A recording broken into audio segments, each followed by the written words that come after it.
Who will be the next head coach of the New York Rangers? That is the million-dollar question, and we are, of course, leaving no stone unturned here on the Locked On New York Ranger podcast. Today, we continue our offseason search by looking at two vastly different candidates, and they would be Jay Leach and Claude Julien. All that and more on today's episode of Locked On New York Rangers.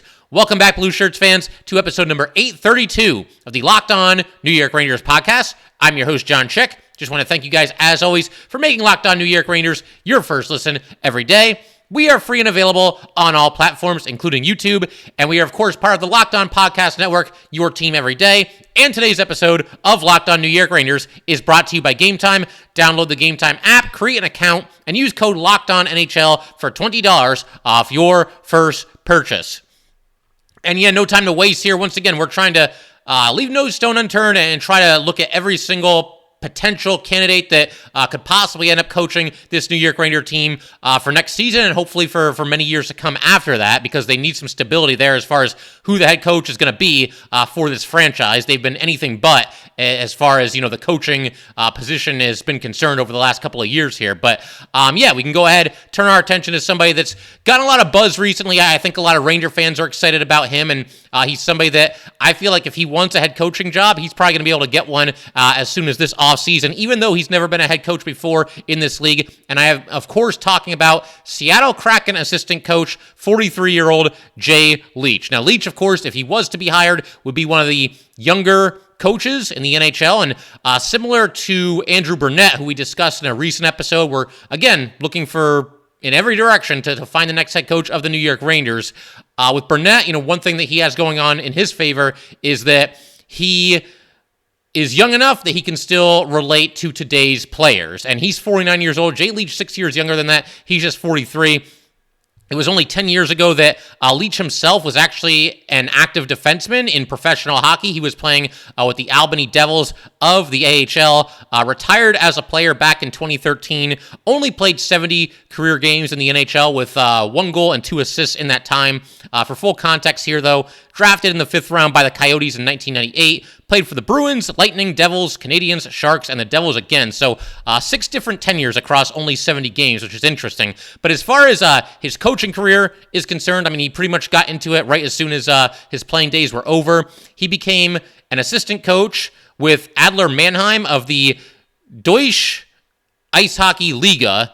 That team won its 6th DEL championship with Leach as part of the coaching staff. After that, he became an assistant coach to Mike Sullivan when Mike Sullivan was coaching the Wilkes-Barre Scranton Penguins. Sullivan, not too long after that, was promoted to the head coach of the Penguins, which is obviously where he's been ever since, and Leach took over at that time as the interim head coach of the Wilkes-Barre Scranton Penguins. So for people who want Mike Sullivan, and again, I'm going to say what I've said all along here, I don't think that's even... you never say never, but I don't think that's even a remote possibility as far as Sullivan leaving the Penguins, getting fired by the Penguins, and joining the New York Rangers. I don't see how that's going to happen. But for people that really like Sullivan and really like his coaching style and, believe that that's a style that works in the NHL, and that's a style that could lead to championships. And, of course, Mike Sullivan has won 2 championships with the Penguins. Leach could be the next best thing. Obviously, he learned under Mike Sullivan, and like I said, he's still pretty young. He can still relate to today's players, and he's one of those assistant coaches around the leagues that certainly has some buzz right now. And again, I think he will end up getting a head coaching job, if he wants one this offseason. It remains to be seen if that will be with the New York Rangers or somewhere else. But to continue with, his coaching career and how it's all unfolded here, so I mentioned that he was the interim head coach of the Wilkes-Barre Scranton Penguins. He then became an associate head coach of Wilkes-Barre Scranton to the new coach, Clark Donatelli. Leach then left the following season to join the Providence Bruins as an assistant coach in 2016. He then became the head coach of the Bruins, the Providence Bruins, that is, not the Boston Bruins. I think we would know about that. But the Providence Bruins before the 2017-2018 season, and he remained in that role for the next 4 seasons. And then finally, 2021, he goes to the Seattle Kraken for their inaugural season, and he's been an assistant coach there to Dave Hackstall, ever since that happened. He obviously joined them in their inaugural season. He's been there ever since, and obviously they're only 2 seasons into existing, being an NHL team, but very impressive turnaround for the Seattle Kraken from year 1 to year 2, and obviously Leach played a role in that. and we're going to continue talking about Leach, and we're also going to work our way to Claude Julien in just a second here. I want to really highlight exactly what a turnaround it was for the Seattle Kraken this season, because it's one of those things where it probably doesn't get talked about enough. The rapid turnaround that they enjoyed from year one to year two, and once again, Leach obviously had a role in that. We're going to talk a little bit more about Leach's credentials, why he might be a fit, why he might not be a fit, and like I said, we'll also work our way to Claude Julien at the end of today's episode of Locked On New York Rangers. And we'll do all that good stuff in just a second here, but first, we got to let everybody know that today's episode of Locked On New York Rangers is brought to you by Athletic Greens. I use Athletic Greens literally every day. I started taking AG1 because I wanted a supplement that actually tastes great, and I wanted to see what all the hype was about. Now I've been on it for a little over a year, and I love it. It doesn't taste like it's super healthy, has kind of a mild tropical taste that I actually look forward to each morning. So what is this stuff? With one delicious scoop of AG1, you're absorbing 75 high-quality vitamins, minerals, whole food source superfoods, probiotics, and adaptogens to help you start your day right. This special blend of ingredients supports your gut health, nervous system, immune system, energy, recovery, focus, and aging. It's lifestyle friendly. Whether you eat keto, paleo, vegan, dairy-free, or gluten-free, it costs you less than $3 a day. You're investing in your health, and it is cheaper than your cold brew habit. Athletic Greens has over 7,000 five-star reviews. Right now, it is time to reclaim your health and arm your immune system with convenient daily nutrition. It's just one scoop in a cup of water every day. That's it. No need for a million different pills and supplements to look out for your health. To make it easy, Athletic Greens is going to give you a free 1-year supply of immune-supporting vitamin D and 5 free travel packs with your first purchase. All you have to do is visit athleticgreens.com/NHL Network. Again, that is athleticgreens.com/NHL Network to take ownership over your health and pick up the ultimate daily nutritional insurance. All right, we just want to go ahead and thank everybody, as always, for making Locked On New York Rangers your first listen every day. We are free and available on all platforms, including YouTube. And for the everydayers, got a big week ahead of us here. Going to continue to look at different head coaching candidates for the Rangers. I want to line up a couple of guests for you guys as well. We've got some things in the works there. Very much looking forward to that. So definitely make sure and come back for tomorrow's episode. And as for today, I want to keep everything rolling here. Continue to talk about Jay Leach here and some of his credentials. We've obviously gone through, his coaching tenure with pretty much every team in hockey that he's ever coached, and to kind of highlight what the Kraken accomplished this past season. And obviously, Leach was a part of that. Again, with the expansion team thing, there's times where maybe it gets a little bit overdone, because I think sometimes certain fans think expansion team, you hear that phrase and you think like, oh man, it must be like a bunch of like 21-year-old kids out there that are all rookies. It's not really like that. Obviously, you have the expansion draft. We had the Knights a handful of years ago. We had the Kraken 2 years ago. And, they're able to pick a player from all of the NHL teams. The NHL teams can protect certain players, obviously. But yeah, they end up with a decent team, do most of these expansion teams. So, the Kraken were no different. They have some decent players there. They don't really have superstars, but a deep team. I think what you could say about the Kraken this year is they had a deep team. And of course, again, whether they're an expansion team in the truest sense of the phrase or not, they still had an excellent season. And in their second year here, they go 42, 28, and 8. That was good for 100 points even in the regular season. 40-point improvement from the previous season. And the Kraken, of course, in the first round of the playoffs, all they did was knock out the defending Stanley Cup champion Colorado Avalanche. They beat them in 7 games. Kraken actually lost Game 6 at home to allow the Avalanche to tie the series at 3 games apiece. They then went back into Colorado, Game 7 on the road, and won a pretty intense game there. And then just recently in the second round, they took the Dallas Stars to 7 games as well. Lost a little bit of a nail-biter in Game 7. But a very successful season by all accounts. And when a team kind of surprises everybody and has a lot of success, a lot of times what's going to happen is what's happening right now with Leach in Seattle, and it's also kind of happening with Burnett in New Jersey. The assistant coaches of said teams are going to get some buzz because, wow, look at that team. They really overachieved, and, who's on the coaching staff? Can we cherry pick somebody, and maybe they can do the same thing with our team? That's just kind of the natural, reaction that the league is going to have. Anytime a team, exceeds expectations, and I think that's what we've seen, obviously, with the Kraken this past season. Again, they're not an expansion team where, there's nobody with any NHL experience. Those guys certainly have some experience, but still, tremendously impressive turnaround from one season to the next. Year one of the franchise to year two of the franchise. And again, another thing that he does have going for him, for Leach, is that he is still only 43 years old. You got to believe his chance of being a head coach in the NHL is going to come. I think it's going to happen as soon as this offseason, given some of the hype that we've seen around Leach. Once again, the big question is whether or not it happens with the New York Rangers. But as far as what he's known for, by all accounts, and this is just me going by, articles that I've read and some research that I've done here. I don't know Leach personally, obviously. I've never had a conversation with him, but he is known and very highly regarded as an excellent communicator. I know some Ranger fans felt that, that was a little bit of a weakness for Gallant, is that, he just wasn't as good of a communicator as maybe he needed to be with this team this past season. But, again, that goes back to the fact that he can relate to, this generation of players for Leach. He's young enough to do so. And something else that I kind of found interesting is that, if Yaroslav Halak is back with the Rangers next season, and we'll see, that could go either way, and we're going to talk about free agents in a future episode. But he'll be 38 years old.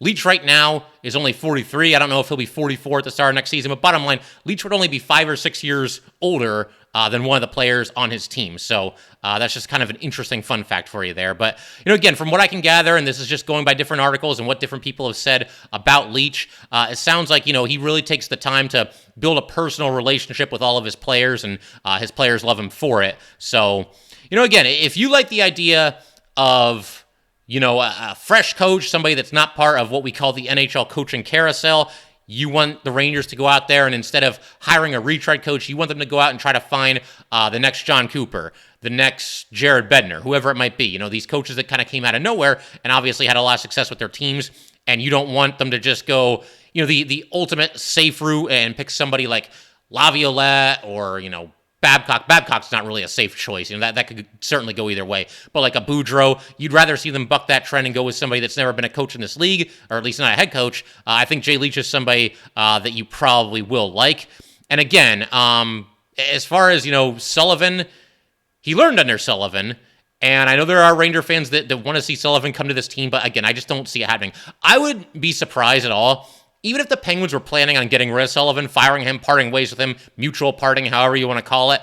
I honestly believe that team, in an effort to prevent him from going to the Rangers, they would wait the entire offseason to wait for the Rangers to name their new head coach and then part ways with Mike Sullivan. I put absolutely nothing past that franchise, and I think they would go so far as that to just make sure that Sullivan could not become the next head coach of the Rangers. But I think it's a moot point because, again, I don't think he's leaving Pittsburgh in the first place. I'll leave you guys with a quote from Sullivan about Jay Leach. This appeared in a recent article written by Molly Walker. This is what Sullivan had to say about Leach when asked about him. He's a really good person, first and foremost. He's a great communicator. He just has a knack with relationships. I think he's a likable person. Players gravitate toward him.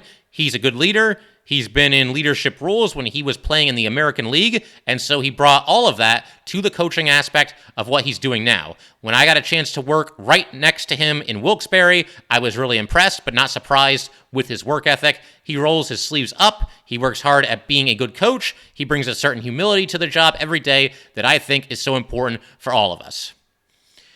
The more that we kind of dive into these coaching options and the different directions the Rangers should go and all the pros and cons of, maybe hiring somebody who has experience, somebody who's won a Stanley Cup versus somebody who doesn't have a lot of experience and, is something of an unknown, the more I tend to kind of lean toward the latter, somebody that is not an NHL coaching retread, somebody that is not part of the NHL coaching carousel. This could go either way. And again, when I'm done looking at all these candidates, I'll kind of rank my favorites. But the more I do this, the more I kind of research all these coaches, and just the more I think about it, I feel like maybe a fresh voice, could be the way to go for this Ranger team. Not somebody who's on his 5th or 6th or 7th NHL coaching gig. Let's get somebody new in there, and let's give somebody a shot and their big break. And, as I mentioned earlier, try to find the next John Cooper. Try to find the next Jared Bednar. I think that might be a good way for the Rangers to go. But with all that said, we are going to talk about a coach who is the opposite of that, would be something of a retread, but is somebody with some big-time experience, and that would, of course, be Claude Julien. And we're going to get to that in just a second. But first, we do have to let everybody know that today's episode of Locked On New York Rangers is brought to you by Gametime. Buying tickets to your favorite events should not be stressful. Gametime is the fast and easy way to buy tickets for all the sports, music, comedy, and theater near you. With killer deals on last-minute tickets and their best price guarantee, you can stop stressing over the tickets and start getting hyped for all the fun that you're about to have. Gametime is the place for last-minute ticket deals. Forget planning months in advance. Gametime has deals on tickets right up to the day of the event. Get exclusive flash deals on tickets for football, basketball, baseball, concerts, comedy, theater, and more. The Gametime guarantee means you will always get the best price. If you find tickets in the same section and row for less, Gametime will credit you 110% of the difference. It is the fastest growing ticketing app in the country for a reason. Get images of your seat before you buy so you know exactly what to expect when you arrive. Buy tickets in a matter of seconds, 2 taps, and you're all set. Tickets are sent directly to your phone so you never have to dig through your email. Snag the tickets without the stress with Gametime. Download the Gametime app, create an account, and use code LOCKEDONNHL for $20 off your first purchase. Terms apply. Again, create an account and redeem code LOCKEDONNHL for $20 off. Download Gametime today. Last minute tickets, lowest price, guaranteed.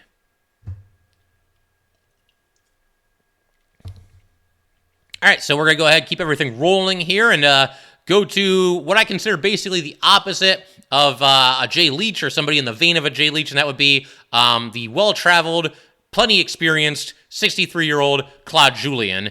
And Julien, 19 seasons as a head coach in the NHL, obviously has a Stanley Cup championship to his name with the Boston Bruins, took the Bruins to the finals twice in 3 years. They lost the second time. It's sort of been a bit of a tale of two coaching tenures as far as Claude Julien. When you look at the first half of his career as an NHL head coach versus the second half, the first half is quite a bit different, and we'll get to that in just a second. But to run through Julien's track record real quick, or as quick as we can, because like I said, he's got just a wealth of experience coaching in the NHL. So first became a head coach back in 2002, 2003, spent 3 seasons with the Montreal Canadiens, also spent 1 season with the Devils, 10 seasons with the Bruins, then 5 seasons in a second stint with the Montreal Canadiens. His final season with the Bruins resulted in him being fired, and then he actually took over just about a week later with the Montreal Canadiens. So I said 19 seasons a second ago. Technically, I guess you could say it's 18 seasons because he coached 2 different teams in the same season. But regardless, obviously a ton of experience. And to take it from the top, first 3 years with the Canadiens, I mentioned that was his first gig as a head coach, beginning in 2002, 2003. Spent 3 seasons there. Canadiens only made it to the playoffs once. They got to the second round in that playoff run before being eliminated.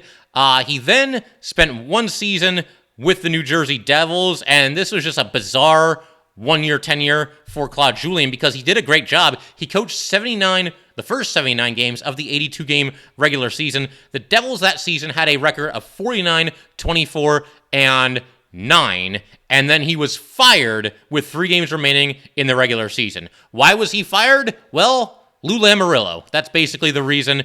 So what essentially happened here is, for some reason, one reason or another, Lou Lamoriello determined for the second straight season, if I'm not mistaken, that the Devils, despite having a good record, were in one way or another not ready for playoff hockey. So Lamoriello takes it upon himself to fire Claude Julien with just 3 games remaining in the regular season. And who did Lou Lamoriello have in mind? Like who's the guy who's going to take over here, come in, and get this team to play the way that it needs to going into the playoffs, and of course the playoffs themselves? Who was Lou Lamoriello's guy? Well, that was Lou Lamoriello. Lou Lamoriello took over himself after Claude Julien basically did all the work. Again, a record of 49, 24, and 9. Lamoriello takes over. The Devils, at that time, had the second best record in the Eastern Conference. They got out of the first round. They lost in the second round. And as far as I'm concerned, it serves them right after Lou Lamoriello pulled something like that. But just a bizarre 1-year stay for Julien in New Jersey. But the next season, Julien began what turned out to be a 10-year stay with the Boston Bruins. He made the playoffs in all of his first 7 seasons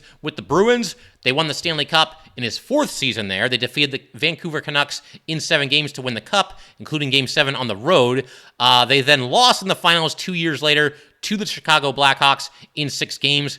His final 3 seasons with the Bruins, it kind of went south on him. They missed the playoffs. They missed the playoffs again, and then he got fired mid-season. For what it's worth, he was the longest tenured head coach in the NHL, even when he got fired in the middle of his 10th season in Boston. He also won the Jack Adams Award in 2008, 2009. And the Bruins, again, for what it's worth, won the President's Trophy in 2013, 2014. So then it's back to Montreal to the Canadiens, spends another 5 seasons with the Canadiens, only 2 playoff appearances. They never got past the first round. He was in the middle of year 5 when he was fired, and it's also probably a good time to point out that all 4 of his head coaching jobs, his different tenures, have ended with a midseason firing. Although that's not really all that uncommon. These coaches, they have a short shelf life, and the sword can kind of fall out of nowhere, and obviously that happened a couple of times for Claude Julien. And I mentioned when we first started talking about Julien here, how his career as a head coach in the NHL is kind of a tale of 2 stories, so to speak, because obviously he had a lot of success, and I mentioned the Stanley Cup with Boston, the 2 Stanley Cup final appearances as head coach of the Boston Bruins. But it's also worth pointing out, in his last 8 seasons combined as an NHL head coach between the Bruins and the Canadiens, 8 seasons combined, Julien missed the playoffs in 4 of those 8 seasons. He was fired in the middle of the season in 2 of those 8 seasons, and he lost in the first round in 2 of those 8 seasons. So in his last 8 seasons combined, he did not win a playoff series. Technically, the COVID season, 2019-2020, the Canadiens that year were the 12 seed in the playoffs, and they eliminated the 5-seeded Penguins, but that was like the qualifying round. It didn't really count as the first round, and regardless, obviously, they didn't have a great year that year, but they were able to knock off the Penguins at least. But, it's been a long time since any Claude Julien-led team has gone on any kind of a meaningful run, or really ever since they've won a playoff series, and that could be why interest around him doesn't seem to be all that high. He's not really a name that you hear all that often. Vince Mercogliano, who does a great job, friend of the podcast, and I'm definitely going to reach out to Vince and try to get him back on here sooner rather than later. But he did an article not too long ago where he was looking at 10 likely candidates to be the next head coach of the New York Rangers. He did not include Claude Julien on that list. And again, Julien is somebody who is a little bit older now. He's 62. And he's actually had some health problems recently, so obviously all the best to Claude Julien there. But he's somebody that there just doesn't seem to be a lot of hype, a lot of buzz. And I think, like I said, the last 8 seasons of him being a head coach in the NHL and the lack of success during those 8 seasons, that probably has something to do with it. I would imagine that somebody would roll the dice on him. Somebody would give him another chance if he so desired. We would have to see. And there have been rumors as recently as late 2022 that Claude Julien is looking to get back in the NHL, does want to be behind a bench. Would he accept a job as maybe an assistant coach? Would there be a situation where, maybe almost like the David Quinn, Lindy Ruff dynamic, would the Rangers, hire somebody, whether it's Jay Leach or whether it's, Chris Knobloch, somebody who has not coached in the NHL, somebody that's on the young side a little bit? Would Claude Julien be okay, much like Lindy Ruff was for David Quinn, coming in and kind of being, the playing second fiddle, basically, as an assistant coach? That remains to be seen, and that's something that I would be open to. I almost kind of like that dynamic. If you have a coach that is going to be your head coach and has never coached in the NHL before, at least not as a head coach, then I kind of like the idea of like a veteran who's been around and has seen pretty much everything, as Claude Julien have. I like the idea of somebody like that stepping in as the assistant coach. So we'll see. As far as him being the head coach, he's not really that high on my list, just because, again, the more I think about this, the more I like the idea of kind of a fresh face and somebody that, just hasn't been on the NHL coaching carousel. And obviously Claude Julien has. And as I mentioned, he hadn't had a whole lot of success in the second half of, his tenure as an NHL head coach. So we'll see what happens. But as far as Julien, he is known as kind of being a player's coach, somebody that's able to kind of adapt and evolve his own system to match the skill set of the players that he inherits, whatever team he's coaching. And again, this is not me watching like hours and hours and hours of Claude Julien coached games. This is just me going by everything that I've read, the research that I've done here. That's kind of the conclusion that I can draw, at least from the things that I've read. So we'll see. He seems like he's somebody that can make adjustments, somebody that is adaptable. Another interesting note here is that Julien, and I don't remember if I talked about him at the time, but when the Rangers most recently had a head coaching vacancy, and of course they ended up going with Gerard Gallant, Julien was available at that time, and I'm not sure that he was ever really that high on the Rangers list, so would he be a little bit higher on the list this time around? I would think probably not. Julien, to me, a little bit of a dark horse candidate, but again, we are searching far and wide and going through every possible name that we can possibly think of and trying to determine who the next head coach of this team is going to be, and like I said, there's a lot of great candidates out there, and Julien's certainly one of them, and I want to kind of just give everybody a fair trial here. So we'll see. But it is interesting to me that there doesn't seem to be a lot of buzz around Claude Julien as far as him being, a big name who's going to get back into the NHL coaching ranks this season. Now, who knows? It could happen, whether it's with the Rangers or one of the other teams that has a vacancy. We'll see if Julien gets another shot at it. But it does seem to be kind of quiet as far as, his name. I haven't really heard a whole lot of people talking about him.